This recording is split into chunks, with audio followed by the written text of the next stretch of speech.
Salut à tous, j'ai juste fait une petite vidéo RL en plus pour ceux que ça intéresse. Voilà, pas en live, mais du coup c'est juste pour revoir un petit peu avant l'examen. Donc je vais commencer par parler un petit peu des malformations qu'on va retrouver en ORL et notamment au niveau de la bouche. Donc on a une insuffisance vélo-palatine par exemple, c'est un voile du palais qui est court. Et ça peut engendrer un reflux qui peut être nasal ou une voix qui peut être nasonnée aussi. Et ça peut être compensé par une hypertrophie adénoïde. Ensuite, on a la fente labiofaciale. Donc, c'est, comment dire, la manifestation la plus soft, c'est quand on a une luette bifide. Donc il faut faire attention quand on a une luette bifide que ça peut être un facteur héréditaire de fente labiofaciale qui, elle, pour le coup, pourrait être plus importante avec une manifestation extérieure. Ça peut être associé à des infections virales qui peuvent causer ces pathologies-là ou à des assuétudes maternelles. Comment dire, c'est pas toujours une fente qui permet, comment dire, d'être physiologique au niveau fonctionnel, donc c'est-à-dire qu'on peut avoir une rhinophonie ouverte, donc c'est un peu quand on parle comme ça, et du coup il faut un traitement logo et d'orthodontiste. Il peut y avoir un frein de langue aussi trop court, mais ça il suffit de le sectionner pour que ça aille mieux. Maintenant, la partie un peu tuyau, c'est les infections au niveau de la bouche et du pharynx. Donc on commence avec les pharyngites communes qui sont douloureuses, qui peuvent entraîner de la dysphagie, éventuellement de la fièvre et une asthénie. Et en premier lieu, on a les tonsillites, donc qui sont dites aussi angines blanches. C'est une augmentation du volume des amygdales accompagnée de pus. Et c'est un pus qui est mobile, qui n'est pas fixé. C'est la différence qu'il y a notamment avec les lésions pseudomembraneuses et mononucléoses infectieuses. Et c'est souvent lié à des bactéries type Streptocoque A. Et on fait un prélèvement du coup pour voir si il s'agit bien de cette bactérie-là. Et si en temps normal ça se résout spontanément, mais si les symptômes durent plus de 48 heures, on peut éventuellement mettre en place une antibiothérapie basée sur un antibiogramme qu'on aura eu à la suite des prélèvements. Ensuite, on a la pharyngite commune qui est dite angine rouge et aussi on a la présence de quelques taches nécrotiques au niveau des tonsilles et c'est souvent pour le coup ici viral. Donc angine blanche c'est plutôt bactérien comme B bactérien et rouge c'est plutôt viral. Pas comme V rouge, mais bon.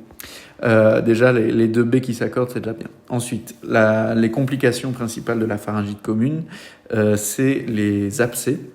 On peut aussi avoir une cellulite périmaxillaire qui peut aller jusqu'à des lésions nécrotiques.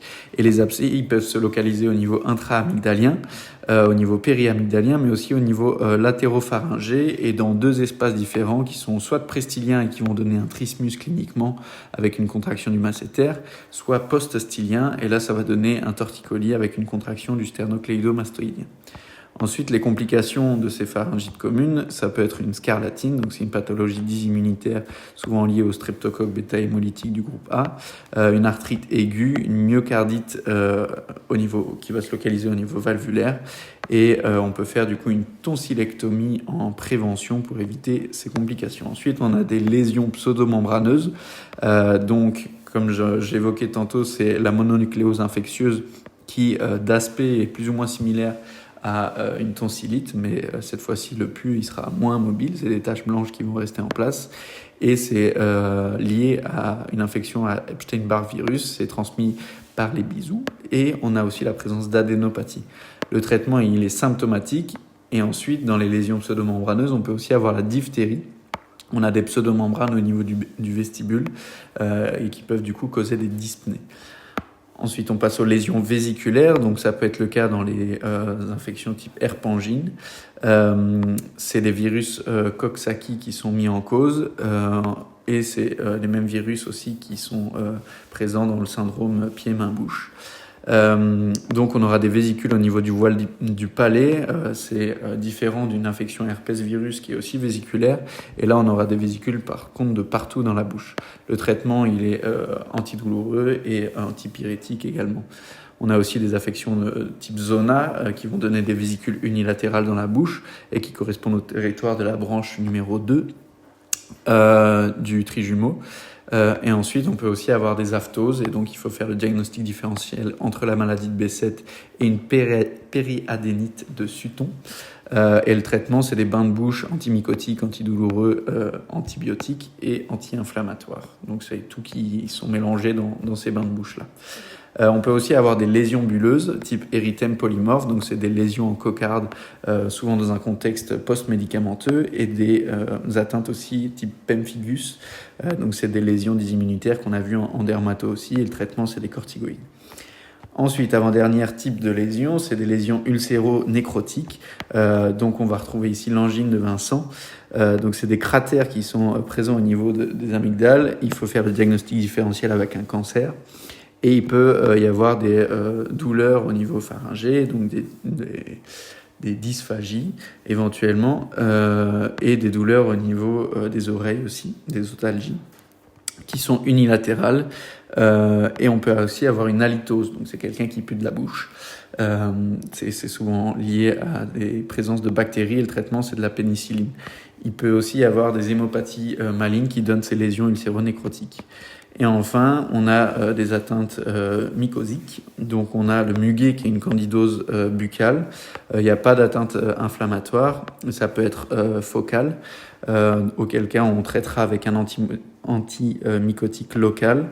Et si on a un abcès, ce sera plutôt un traitement systémique. Bref.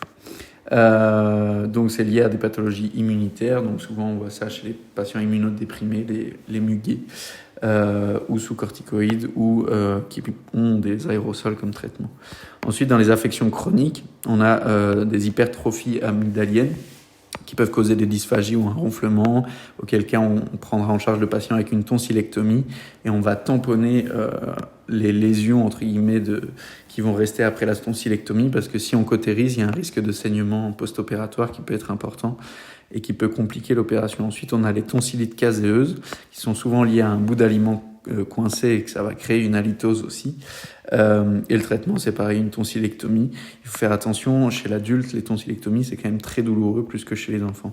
Et ensuite, on a la pharyngite chronique, elle est liée à une infection chronique de voisinage, donc ça veut dire que si on a plusieurs fois des pharyngites ou autres lésions dans la bouche, si on a un reflux gastro-œsophagien, si on a une béance nasale. Ensuite, ça peut être lié à des facteurs externes type poussière, tabac, ou encore des atteintes systémiques type goutte ou diabète. Donc voilà. On va parler un petit peu des tumeurs qu'on retrouve dans la bouche. Donc les tumeurs bénignes, c'est les papillomes qui sont liés à HPV. On a la grenouillette aussi, nom très mignon pour caractériser une tumeur bénigne des glandes salivaires accessoires. Donc on a un aspect bleuté, et c'est des tumeurs qui n'ont pas de capsule, donc quand on les enlève, ça récidive assez souvent. Et enfin, dans les tumeurs bénignes, on a le lichen plan qui est une atteinte banale au niveau buccal. Maintenant, on passe aux tumeurs malignes. Donc le facteur de risque principal, c'est une lésion, une infection HPV 16, mais aussi toujours au niveau buccal, c'est l'alcool et le tabac qui sont à dépister, et aussi si on a été irradié à ce niveau-là. Les symptômes des tumeurs malignes, ça peut donner des otalgies, et il peut y avoir tout un tas de troubles divers et variés au niveau du carrefour aérodigestif. Et les tumeurs en question, c'est souvent des carcinomes ou des lymphomes amygdaliens, mais il y a tout un tas de tumeurs qui peuvent survenir. Si on a des adénopathies de 2 à 3 cm, par exemple au niveau cervical, c'est dans 80% des cas associé à des métastases chez les adultes, parce qu'on a plusieurs relais au niveau susclaviculaire, et du coup ça se dissémine assez facilement, et il faut effectuer un évidement des ganglions cervicaux. Ensuite, comme type de réparation et comme type d'opération, on a la bucopharyngectomie transmandibulaire qui peut être associée à de la microchirurgie avec un lambeau musculocutané ou non. Donc voilà, on passe au larynx maintenant, qui peut être exploré avec tout un tas d'outils différents. Mais ici, je vais parler assez vite de la laryngite. Donc chez l'adulte, la laryngite, elle peut être supraglottique et donc on va prescrire un repos des cordes vocales pendant une semaine, c'est-à-dire ne pas parler. Ça peut être des atteintes mycotiques et on va prescrire des aérosols antimycotiques ou ça peut être un corps étranger. Chez les enfants maintenant, plus important, ça peut être une laryngite sous-glottique, donc d'étiologie virale ou bactérienne et quand c'est bactérien, c'est souvent associé à une rhinite aiguë. Une dyspnée liée à un œdème qui diminue le calibre des voies respiratoires et cette dyspnée elle est plutôt inspiratoire.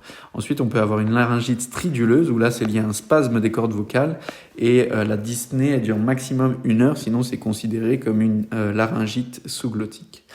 Et enfin la laryngite épiglottique elle est souvent liée à l'Haemophilus influenza cliniquement on aura de la fièvre, une dyspnée et une dysphagie. Et il faut essayer de garder le patient assis. On peut lui prescrire des corticoïdes également et de l'adrénaline en aérosol si on est face à un contexte de gravité et éventuellement une antibiothérapie aussi pour éliminer l'Haemophilus influenza. Maintenant, les pathologies tumorales au niveau du larynx. Donc, les pathologies bénignes, on va retrouver des granulomes qui sont des tumeurs inflammatoires. On peut avoir des kystes ou des nodules également. Si on a 2 lésions au niveau des cordes vocales, ça peut être des lésions d'intubation. Liées à ça, on va essayer de garder des patients intubés maximum 7 jours, sinon ça va causer ces lésions-là et ces lésions entraînent une raucité de la voix. Ensuite, on a le papillome, qui est plus retrouvé chez les enfants et c'est des tumeurs qui récidivent souvent même si on les enlève et on peut avoir des thérapies mais qui sont assez complexes à base d'interférons par exemple qui va engendrer un état grippal éventuellement. Ensuite, on a les tumeurs malignes, donc les facteurs de risque, comme je disais, quand c'est au niveau RL, c'est toujours alcoolotabagique. On peut avoir des professions qui sont plus à risque aussi, qui vont donner des kératoses laryngées. Et il faut être attentif à un changement de voix. Si la voix devient plus rauque, ça peut être qu'il y a une atteinte organique là-dessous. Les symptômes ils vont dépendre de la localisation de la tumeur. Donc on aura plutôt une dysphagie si c'est supraglottique, une dysphonie si c'est au niveau glottique et un trouble respi ou dyspnée si c'est sous-glottique. Comme ça, j'ai dit dyspnée, comme ça je retiens. En fait, il y a dysphagie, dysphonie, dyspnée. Et c'est par ordre alphabétique. Donc dysphagie, quand tu fais toutes les lettres, c'est en premier dans l'alphabet, dysphonie et puis dyspnée. Donc voilà. Ensuite, donc c'est souvent des épitheliomas épidermoïdes et le bilan il se fait par laryngoscopie directe pour effectuer une éventuelle biopsie, observer l'œsophage parce que dans 2/3 des cas, c'est des tumeurs qui sont associées à des tumeurs de l'œsophage. On peut aussi observer le sinus piriforme, voir s'il n'y a pas une tumeur présente à ce niveau-là. On peut faire passer un scanner au patient pour délimiter la lésion et puis on peut aussi faire un PET scan pour voir s'il y a des métastases éventuelles. Le traitement, du coup, peut se faire avec une chimio, des inhibiteurs de GFR, mais ça ne va pas guérir le patient, ça va surtout diminuer la taille pour une éventuelle chirurgie, une radiothérapie, et ça peut aussi être fait dans un cadre palliatif. Sinon, on a aussi de la radiothérapie qui est plus efficace si la tumeur est peu différenciée ou si une lésion au niveau des cordes vocales unique. Il faut faire attention au cancer radio-induit également et on a aussi l'option chirurgicale. En parlant de celle-ci, du coup on peut faire une laryngectomie totale. Le patient va perdre la capacité de parler, mais il peut toujours y avoir une alternative avec une voie œsophagienne. Donc quand on met une prothèse avec un bouchon, quand le patient met le doigt au niveau du bouchon, il peut avoir une voie œsophagienne, mais c'est forcément une atteinte de la qualité de vie assez importante. Ça peut augmenter le risque d'infection pulmonaire, le patient ne pourra plus se baigner, il aura plus d'odorat. Donc c'est vraiment une chirurgie qui impacte quand même beaucoup la vie du patient. Mais on peut avoir des laryngectomies aussi partielles, type SHEP, donc qui vont conserver l'épiglotte, et il y a aussi le type CHP, donc cricoïdopexie, qui là va conserver va en fait fixer un cartilage arythénoïde à la base de la langue et on aura cliniquement après l'opération un changement du timbre de la voix et un trouble de la déglutition. Donc voilà. Ensuite dans la phoniatrie, donc c'est les troubles de voix, les dysphonies qui peuvent être fonctionnels liés à une hyperkinésie, donc quand on parle trop, qu'on chante trop, les chanteurs d'opéra, ainsi de suite. ou une hypokinésie. Et ça peut être aussi des atteintes psychogènes. Il faut toujours penser aux atteintes organiques, donc qui sont souvent la suite d'une utilisation élevée des cordes vocales à long terme. Donc on peut avoir des nodules, des polypes, des pseudomyxodèmes et des ulcères de contact. Et pour le pseudomyxodème, en fait, c'est comme un œdème de Reinke. On aura une voix rauque et c'est souvent lié à la fumée inhalée, mais c'est pas une lésion précancéreuse. Le traitement, c'est d'arrêter le tabac et le patient devrait retrouver une voix un peu plus normale. Pour ce qui est des glandes salivaires, maintenant, je vais parler surtout de la parotide. Donc, quand on a une parotide simplement gonflée, non douloureuse, ça peut être lié à une maladie de Sjögren, donc auto-immunitaire, puisque l'organisme réagit contre les acinis de la parotide, et ça peut s'accompagner aussi d'une xérophtalmie, d'une xérostomie. L'aspect de la glande, quand on fait une scialographie par exemple, c'est un aspect un peu pommelé et c'est à risque de lymphome. Ensuite, ça peut être lié aussi à la sarcoïdose. On aura un aspect plutôt diffus, plutôt que pommelé pour le Sjögren, mais le traitement est principalement immunosuppresseur et on peut avoir aussi une parotidomégalie. On a une augmentation du volume des acinis, mais ils sont tous fonctionnels, contrairement aux atteintes qu'on a dit avant. Et ça peut être dans des contextes de syndrome de Cushing ou de maladie de Cushing, un diabète ou une hypothyroïdie. Maintenant, les parotides qui sont douloureuses et gonflées, ça peut être lié aux oreillons, c'est l'atteinte la plus fréquente dans ce contexte-là. Ça peut être donc l'oreillon, ça peut avoir un gonflement, une douleur de la parotide, mais de toutes les glandes salivaires également. C'est souvent bilatéral et ça peut être accompagné d'un trismus aussi. Il faut faire attention dans les oreillons au risque d'orchite et de surdité neurosensorielle et le traitement est symptomatique. Ensuite, on a la parotidite qui, elle, pour le coup, est souvent unilatérale. Elle est présente plus souvent chez les personnes âgées ou post-opératoires, puisqu'ils s'hydratent un petit peu moins, et donc on a davantage une stase salivaire qui va favoriser l'obstruction du canal salivaire, et donc la parotidite. Maintenant, on va parler un petit peu du nez. Pour ce qui est au niveau de la vascularisation, donc on a l'artère ethmoïdale et sphénopalatine qui sont les deux artères principales qui vascularisent le nez. L'artère ethmoïdale, elle vient de la carotide interne et elle irrigue surtout, donc on a une artère ethmoïdale antérieure et postérieure qui irrigue surtout la partie supérieure, antérieure et latérale du nez. Donc moi, ce que je fais pour le retenir, c'est que je mets mon doigt à cette position-là pour me dire, ok, c'est à ce niveau-là que va intervenir, je mets mon doigt sur la partie haute de mon nez, la partie en avant et la partie sur le côté. Et pour l'artère sphénopalatine qui vient de la carotide externe, elle irrigue la partie postérieure, inférieure et au niveau de la cloison du nez. Et donc cette fois-ci, c'est un peu genre le doigt dans le nez, dans le fond du nez et en bas. Et donc là, comme ça, juste en posant mon doigt, je sais, visuellement, je sais quelle partie du nez va vasculariser l'artère sphénopalatine. Donc voilà les trucs principaux qu'il fallait retenir dans ce chapitre. C'est évidemment les rhinites et les sinusites. Je vais juste parler des vestibulites qui sont liés à des folliculites. En fait, il faut faire très attention parce que le drainage, il se fait aussi au niveau des sinus caverneux, du sinus caverneux. Et si on a une thrombose dans ce sinus, ça peut tout simplement engendrer la mort du patient. Donc, c'est important de prendre en charge le patient avec une antibiothérapie et une héparine de bas poids moléculaire pendant 2 jours pour éviter la thrombose. Donc, les atteintes importantes, donc on a la rhinite aiguë qui est d'origine virale en majorité. Le premier virus en cause, c'est le rhinovirus qui est présent dans 20 à 30% des cas. Puis ensuite, on a le coronavirus et puis il peut y en avoir d'autres comme le virus syncytial respiratoire.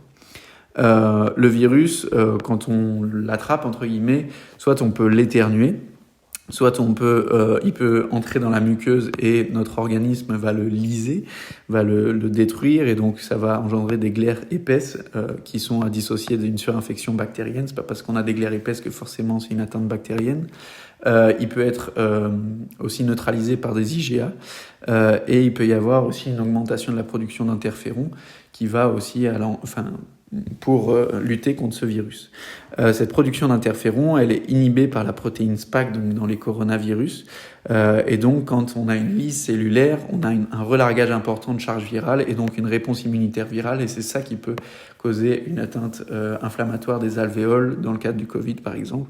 Et donc, c'est pour ça qu'on prescrivait des corticoïdes. Si maintenant la production d'interférons elle est pas assez suffisante pour répondre à la charge virale qui est importante, et le virus va se multiplier et il va se faire traduire dans les cellules et se développer, ainsi de suite. Donc voilà, une fois que le virus est dans les muqueuses, il va stimuler la libération de VIP, de substance P et d'acétylcholine. L'acétylcholine, elle va augmenter la production de mucus et ça va favoriser également l'œdème. Et le virus dans la muqueuse, il va aussi stimuler le complément qui, lui, va aussi engendrer un œdème, stimuler les cellules inflammatoires et donc libérer des facteurs inflammatoires et va engendrer aussi une lyse endothéliale. Et tout ça, c'est un peu un cercle vicieux également. C'est associé à une toux, donc la rhinite aiguë dans 50% des cas. Et on a un traitement qui est plutôt symptomatique, donc soit on a des sympathicomimétiques qui vont inhiber la production de mucus et qui vont décongestionner le nez, ou alors on a des anticholinergiques qui vont diminuer aussi la production de mucus et diminuer éventuellement l'œdème également. Maintenant, les sinusites aiguës, donc là c'est plutôt des bactéries qui sont responsables de cette pathologie et c'est lié à une obstruction nasale, une inflammation de la muqueuse et ça peut être aussi apparaître après la visite chez le dentiste. Les bactéries mises en cause, c'est le streptocoque, l'Haemophilus influenza et le Bramella cataralis là, mais en fait j'ai vu que c'était le Moraxella cataralis et que c'est juste son ancien nom. Ce nom-là, on l'avait plus vu en cardio par exemple. Ça peut aussi être lié à des atteintes de bactéries anaérobes. Et la symptomatologie, c'est une douleur en regard du sinus impliqué dans la pathologie. Donc, si c'est le sinus frontal, ce sera en face du sinus frontal. Il peut y avoir une rhinorrhée purulente et une obstruction nasale. Il peut y avoir aussi d'autres symptômes. Il faut faire attention que si c'est le sinus phénoïdal, il peut y avoir une douleur projetée, donc au niveau du cou, au niveau du vertex, donc au sommet du crâne. Le diagnostic, il est clinique, et si on a une atteinte des cellules ethmoïdales, il peut y avoir un œdème palpébral qui peut être visible cliniquement et qui est lié à la lyse de la lame papyracée, mais c'est pas une atteinte qui est grave, donc il faut pas se tracasser si on est face à un tableau de sinusite avec un œdème palpébral. Le diagnostic différentiel, du coup, il se fait avec un cluster headache. Donc, on aura une symptomatologie qui se fera plutôt au niveau des oreilles, au niveau unilatéral. Et on peut avoir de la température aussi si c'est... il faut faire le diagnostic différentiel de la fièvre qui se fera plutôt au niveau frontal. Et du coup, le diagnostic peut être plus difficile si on a une sinusite au niveau du sinus frontal. Il faut aussi faire la différence avec des migraines ou avec une atteinte de l'articulation temporomandibulaire, mais revenons-en à l'essentiel, c'est le traitement de ces sinusites aiguës. Donc c'est un traitement antibiotique vu que c'est principalement des atteintes bactériennes et c'est de l'augmentin pendant 15 jours minimum. On peut aussi, s'il y a une allergie ou quoi, prescrire de la doxycycline ou des macrolides.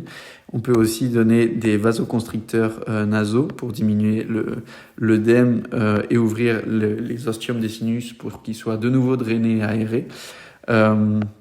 Et on peut aussi prescrire des anti-inflammatoires, des corticoïdes si on est face à un tableau de sinusite aiguë sévère.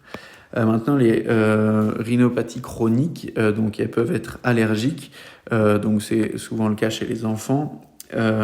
Et il peut y avoir des réactions immunitaires donc immédiates avec les IgE qui vont fixer les mastocytes, des granulés et engendrer une vasodilatation, une augmentation de la perméabilité. Et la réaction tardive, du coup, c'est une inflammation, un œdème et un œdème inflammatoire des muqueuses.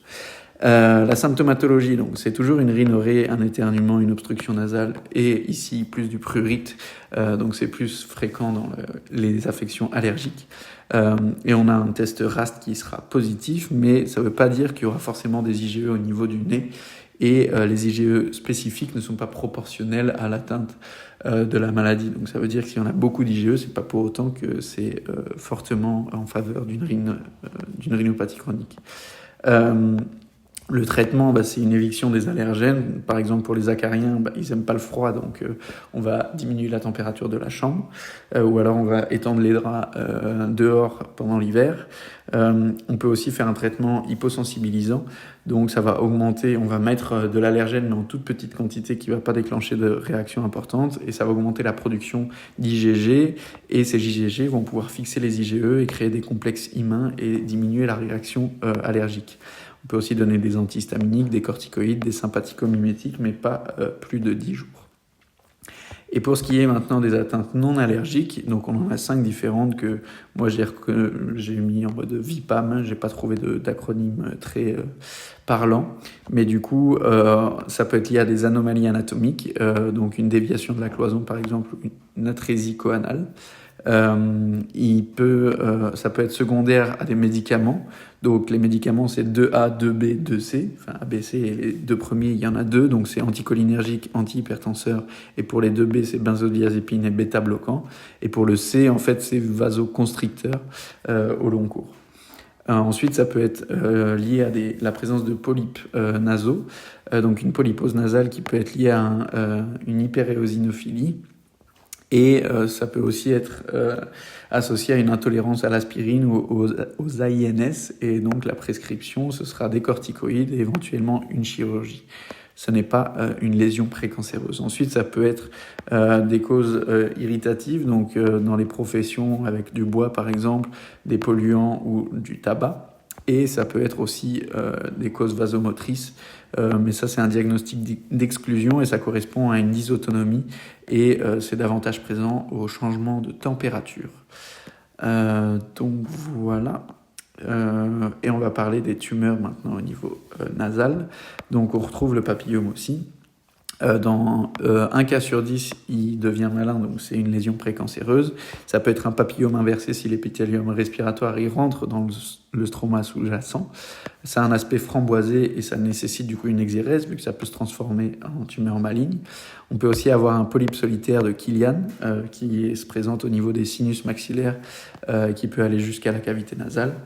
On peut aussi avoir un angiofibrome et là ça nécessite une embolisation. Maintenant les tumeurs malignes, donc c'est dans 70% des cas des carcinomes épidermoïdes. Ça va engendrer une obstruction, une rhinorrhée et un épistaxis éventuel. C'est souvent, on va souvent le remarquer avec des adénopathies cervicales. Il peut y avoir aussi un lymphome, un esthésioneuroblastome. Et ici la survie elle est à 66% à 5 ans. Et on peut avoir des métastases cervicales et médiastinales également. Et là, ça nécessite une opération avec un neurochirurgien et un ORL. Il peut y avoir des adénopathies aussi, ou des adénocarcinomes, qui sont liés à la profession. Et donc, les gens qui travaillent dans les boîtes dures sont plus sujets à faire des adénocarcinomes. Le traitement, c'est un traitement chirurgical.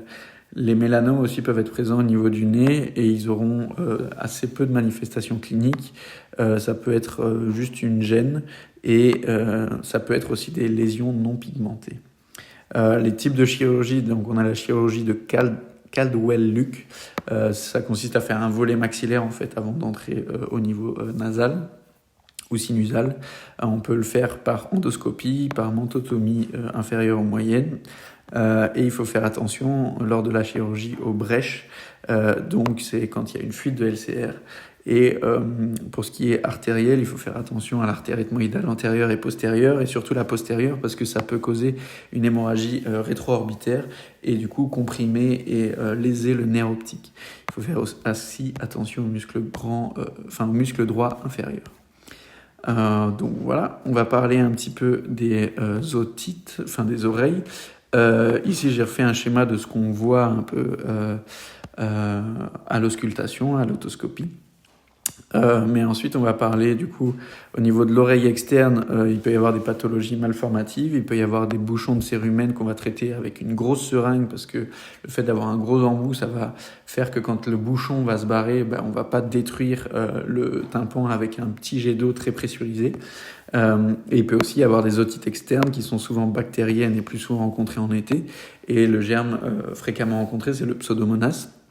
Et le traitement, c'est une antibiothérapie locale et on peut aussi aspirer les sécrétions qui sortent de l'oreille. On peut faire une antibiothérapie systémique, mais que s'il y a une ostéite associée à cette otite externe. Maintenant, l'otite moyenne aiguë, il peut y avoir la présence de pus du coup derrière le tympan du coup les bactéries, c'est les streptocoques, Haemophilus influenza, donc Moraxella catarrhalis et le staphylocoque doré.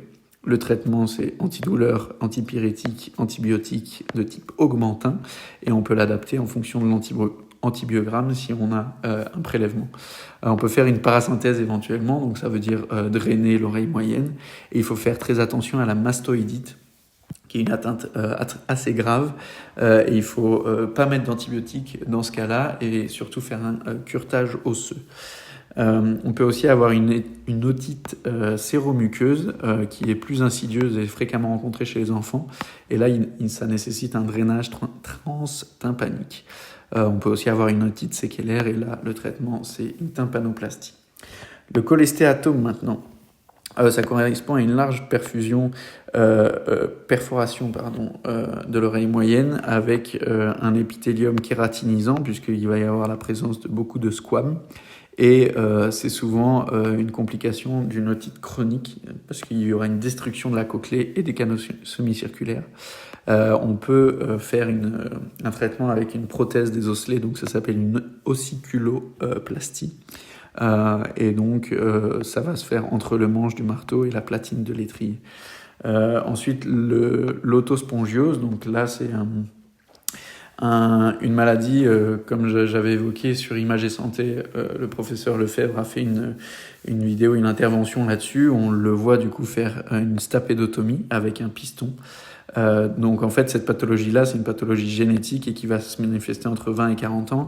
Et en fait ça engendre une ossification de l'étrier jusqu'à la platine antérieure. Et donc la transmission des sons ne se fera plus bien et c'est du coup la stapédotomie qui va régler le problème. Au niveau de l'oreille interne maintenant, on peut avoir une atteinte des organes de Corti, on peut avoir des atteintes génétiques qui sont fréquemment non syndromiques. Il peut y avoir aussi une atteinte de la connexine 26 et quand on a une mutation, on perd la fonction des connexines et donc du recyclage de potassium qui va engendrer une diminution de la transmission des ondes sonores. Et dans un cas sur 700, on peut avoir une infection qui est liée à ça, une atteinte toxique, ou si on a la prise de quinine en excès, donc c'est une substance qu'on retrouve dans le Schweppes, donc si le patient boit à fond du Schweppes, il peut avoir une atteinte de l'oreille interne. Ça peut être des étiologies traumatiques ou toxiques, par exemple avec la prise d'aminoglycosides. Et en fait, ce médicament-là, il va atteindre les mitochondries de manière irréversible et bilatérale. Et si jamais le patient doit absolument prendre ça, c'est mieux de faire en une dose que de le fractionner sur la durée. Il peut y aussi avoir une méningite à méningocoque au niveau de l'oreille interne qui va se manifester. Et là, du coup, le traitement, c'est une corticothérapie à haute dose. Il peut y avoir un neurinome de l'acoustique aussi au niveau de l'oreille interne, donc on a une diminution de l'audition et en fait c'est un schwannome. On peut y avoir des problèmes vestibulaires, des acouphènes et les vertiges du coup. Je sais pas pourquoi j'ai mis juste vestibulaire là-bas. Les vertiges sont considérés comme non vestibulaires. Le traitement, c'est une excision de ce neurinome. On peut éventuellement mettre en place une radiothérapie, mais sinon, ça arrive souvent qu'on fasse une prise en charge wait and scan, ça s'appelle. Si la lésion est inférieure à 2 cm, si le patient est âgé et tout ça, on n'est pas pressé. Et s'il n'y a pas beaucoup de manifestations cliniques, donc on va attendre et juste faire un suivi avant de prendre une décision éventuellement chirurgicale. La presbyacousie, donc la dégénérescence physiologique, on va dire, de l'audition, ça se fait surtout par une diminution d'acquisition des fréquences aiguës, donc ça fait des voix un peu comme si on écoutait dans une bouteille ou quoi. Il est possible de mettre des implants. Et on arrive au dernier chapitre, très important aussi, qui fait référence aux vertiges. Les vertiges, on peut les évaluer de différentes manières avec un test de Rombert qu'on avait vu en neuro. On peut regarder s'il y a des déviations aussi des index quand on fait des tests en fermant les yeux et tout ça, des tests de piétinement. On peut observer s'il y a la présence d'un nystagmus. On peut aussi faire une manœuvre de Rose and Alpike. Donc c'est un peu comme les manœuvres de kiné vestibulaire. On va positionner le patient dans une certaine posture et puis on va le retourner et puis on verra s'il y aura un nystagmus ou des sensations de vertige. Et on peut faire ça dans plusieurs... c'est les manœuvres qu'il avait fait quand il avait fait la roulade, quoi. On peut faire un électronystagmogramme aussi et puis des épreuves pendulaires. Bref, ce qui est important à retenir, c'est les diagnostics différentiels du coup des vertiges, et ça va surtout se faire sur base de la durée de ces derniers. Et donc, s'il dure quelques secondes, il y a un diagnostic possible, c'est le vertige paroxystique bénin ou vertige de Alpike. Et en fait, c'est quand il y a des autoconies qui se déplacent dans le liquide labyrinthique et qui causent ces symptômes-là. Et là, le traitement, c'est un traitement de kinésithérapie où on va faire la manœuvre de Semon. Donc, même chose, on place le patient d'une certaine manière, on le bouge d'une certaine manière et ça remet en place les autoconies en gros. Ensuite, si le vertige dure 30 minutes à quelques heures, alors là, il y a deux diagnostics possibles que sont un AIT et une maladie de Ménière. La maladie de Ménière, on aura une diminution de l'audition unilatérale, des vertiges et un acouphène.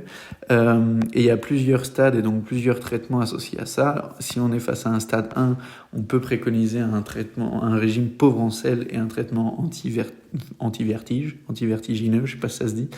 Si on est dans le cadre d'un stade 2, on va potentiellement mettre des diurétiques, des corticoïdes ou d'autres types d'immunosuppresseurs. Si on est dans un stade 3, on peut mettre en place un système de Merniette ou Méniette, je sais plus comment ça se dit, mais ça s'écrit pas comme je l'ai écrit là, parce qu'il y a 2 T, je crois, ou un traitement chirurgical. Et ce traitement-là que j'arrive pas à prononcer, ça induit une variation de la pression locale et ça fait un peu, si j'ai bien compris, le même travail que la platine de l'étrier, quoi. Et ensuite, si les vertiges durent plus de 48 heures, donc là il y a 3 diagnostics possibles. Ça peut être une neuronite vestibulaire, c'est souvent présent chez des sujets sains, donc qui n'ont pas beaucoup de comorbidité, c'est lié souvent à une atteinte virale. Donc le traitement, c'est des médicaments qui vont éviter les vertiges en aigu. Et on va aussi demander aux patients de continuer à bouger et d'aller voir un kiné spécialisé en prise en charge vestibulaire pour essayer de mettre en place une compensation centrale. Donc c'est à force de bouger, le cerveau qui, il accueille des informations vestibulaires qui sont déséquilibrées puisqu'il y a un côté qui marche moins bien que l'autre. Et donc le travail de la compensation centrale, c'est de rééquilibrer la balance comme il faut avec ce qu'on lui donne. Et donc ça prend un certain temps. Et il peut aussi y avoir des AVC consacrés qui donnent ces vertiges de plus de 24 heures ou des traumatismes. Il y a d'autres ensuite étiologies possibles au vertige. Donc on peut avoir une presbyvestibulie, on peut avoir des vertiges post-traumatiques comme on a évoqué aussi, des vertiges post-infectieux suite à la prise d'aminoglycosides, une névrite du nerf 8. On peut avoir un urinome de l'acoustique aussi, et il y a les vertiges centraux qui sont rencontrés dans les contextes de syndrome de Wallenberg, type AVC de la pica, je crois, et une sclérose en plaques. Donc voilà, et les paralysies faciales aussi. Ça, c'était intéressant. En fait, il y avait des dias en fonction du niveau de l'atteinte, on va faire différents examens cliniques. Donc si c'est au niveau du conduit auditif interne, on peut faire des potentiels évoqués, une IRM. Si c'est au niveau du ganglion géniculé, on peut faire un test de Schirmer. Donc c'est, comme on a vu en ophtalmo, on met les petites languettes sous la paupière et on essaie de voir s'il y a des lames qui sont produites en quantité suffisante. Et on peut aussi faire un test de sensibilité au niveau de la zone de l'oreille externe de Ramsay-Hunt. Maintenant, si c'est une atteinte au niveau tympano-mastoïdienne, on peut essayer de voir s'il y a toujours un réflexe stapédien, si le patient a toujours une appréciation du goût des aliments ou des choses, et si on a une motricité de la face qui est conservée. Il y a une classification des paralysies faciales de House-Brackman qui va de 1 à 6. Donc 1, c'est quand tout est normal, et 6, c'est quand il y a une paralysie totale. Et ensuite, quand on est à 2, 3, c'est quand il n'y a pas encore de signe de Bell et qu'on a une présence de plis faciaux. Et 4 et 5, cette fois-ci, on a un signe de Bell et des plis frontaux qui sont totalement absents si on est à 5 et plus ou moins partiellement présents si on est à 4. Il y a différents types de paralysie faciale. Si c'est une paralysie faciale affrigorée, c'est dit idiopathique, et donc c'est un diagnostic d'exclusion et on va le traiter par corticoïdes. Ça peut aussi être lié à des infections type zona, et ça c'est de mauvais pronostics, et il faut donner de l'aciclovir assez rapidement. Ça peut être post-traumatique. On va pas faire de test de sensibilité ou de motricité avant 10 jours, puisqu'il y a le mécanisme de dégénérescence wallérienne. Et le nerf repousse à raison de 1 mm par jour, donc c'est réversible potentiellement. Il peut y avoir des causes iatrogènes aussi en chirurgie par exemple, et pour éviter ça, on a un système qui s'appelle le système NIM, où en gros on fait une stimulation du nerf 7 pendant l'opération pour le localiser. Et quand on le stimule, on a forcément des mimiques qui se font au niveau de la face. Il peut y avoir des paralysies aussi post-otite avec un cholestéatome ou des tumeurs, par exemple du rocher, ou un carcinome adénoïde kystique, ou des tumeurs glomiques, donc des cellules des chémorécepteurs. Et le traitement, il va dépendre en fait de la cause. Donc par exemple, c'est des corticoïdes à haute dose, et puis de l'aciclovir ou du valacyclovir si c'est le zona, comme on a parlé. Il peut y avoir des larmes artificielles si on a un signe de Bell, puisque la paupière ne se ferme plus bien. On peut faire une transposition du muscle temporal si c'est vraiment une paralysie qui est irréversible, et pour essayer d'avoir un semblant de sourire et de symétrie. Et on peut faire du botox aussi s'il y a des spasmes faciaux.